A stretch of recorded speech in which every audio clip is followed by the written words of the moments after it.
नमस्कार. कसे आहात तुम्ही सर्वजण? तर तुमचं पुन्हा एकदा मी मनापासून खूप खूप स्वागत करते.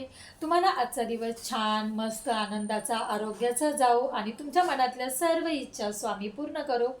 तर व्हिडिओला मी सुरुवात करते. आज मी छान अशी रेसिपी तुमच्याबरोबर मी शेअर करणार आहे. तर चला. तर आषाढ महिना संपत आला आहे आणि लास्ट गटारी अमावस्या संडेला आहे. तर आज मी बनवला आहे मस्त प्रॉन्स बिर्याणी, अर्थात कोळंबी भात. तर चला मी तुम्हाला दाखवते. सुरुवात करूया. तर भातासाठी मी कोळंबी घेतली आहे पहिली. त्याला हळद, मीठ, आलं, लसूण, लिंबू हे लावून ठेवलं आहे. हे साहित्य घेतलं आहे भातासाठी, दाखवते तुम्हाला. हे उभा चिरलेला कांदा घेतला आहे, एक टोमॅटो घेतला आहे.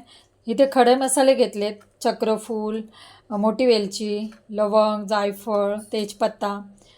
त्याच्यानंतर हळद घेतली आहे. ह्याच्यामध्ये आलं, लसूण, मिरची आणि कोथिंबीर त्याची पेस्ट करून घेतली आहे. आणि हा आहे गरम मसाला. त्याच्यानंतर लागेल आलं लसणाची पेस्ट. तर हे सर्व साहित्य घेतले आपण. तर एक मोठं मी मातीचं भांडं घेतलं आहे, ते गरम झालं. तर त्याच्यानंतर तेल घेतले. तेल गरम झाल्यावर खडे मसाले घेतलेत, लवंग, दालचिनी, मिरी, चक्रफूल, तेजपत्ता, मोठी वेलची असं सर्व टाकून मी हलवून घेतलं. त्याच्यानंतर आलं लसणाची पेस्ट टाकली, ते चांगलं परतून घेतलं.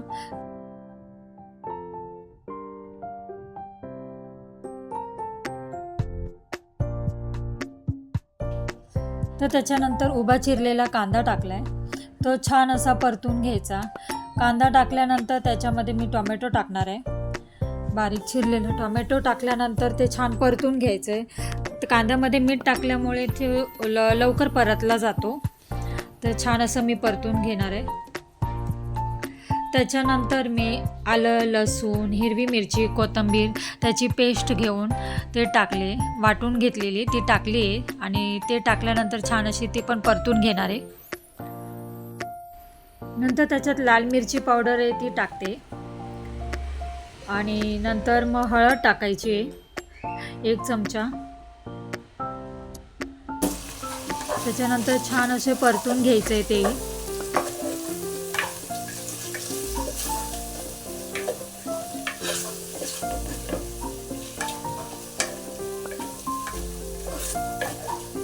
छान असं परतून झाल्यानंतर त्याच्यात 1 चमचा मी गरम मसाला टाकणार आहे.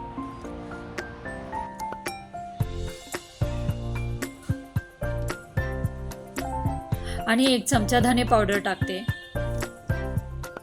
तेही छान असं परतून घ्यायचं आहे. बारीकच गॅस ठेवला आहे मी. मातीचं भांडं शक्यतो फास्ट गॅसवर करायचंच नाही आहे, बारीक गॅस ठेवायचा आहे. त्याच्यानंतर आपल्याला कोळंबी अशी हळद, मीठ, आलं, लसूण लावून ठेवलेलं होतं, तर ते छान टाकून आता त्याच्यात परतायचं आहे. छान थोडा 2 मिनटं परतून घ्यायचं आहे.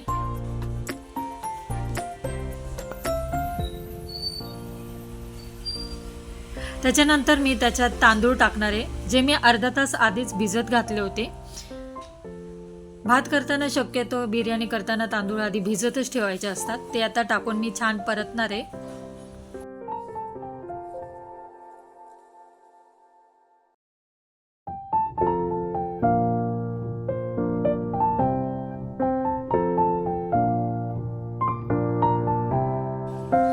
परतून झाल्यानंतर त्याच्यात 1 चमचा मीठ टाकले. अंदाजानुसार मीठ टाकायचं आहे आणि सर्व एकत्र करून घ्यायचं आहे. हलवून झाल्यानंतर त्याच्यात 1 वाटी तांदूळ असेल तर 1.5 वाटी असं पाणी टाकायचं आहे. अंदाज घ्यायचा आहे व्यवस्थित आणि मग पाणी टाकायचं आहे. जास्त पाणी झालं तर भात चिकट होतो, तर त्यामुळे 1 वाटी तांदूळ घेतलं तर 1.5 वाटी पाण्याचं प्रमाण ठेवायचं आहे.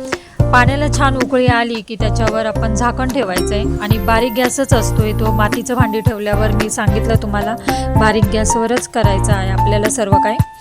तर झाकण ठेवून झाल्यानंतर 15-20 मिनटं मुरून दिला आणि मुरल्यावर बघा भात रेडी आहे.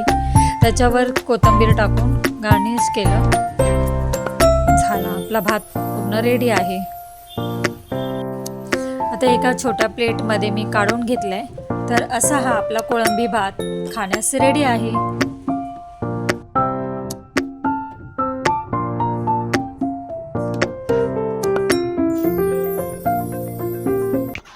तर चला मग भेटूया पुढच्या व्हिडिओमध्ये. तोपर्यंत खुश राहा, आनंदी राहा, काळजी घ्या. बाय.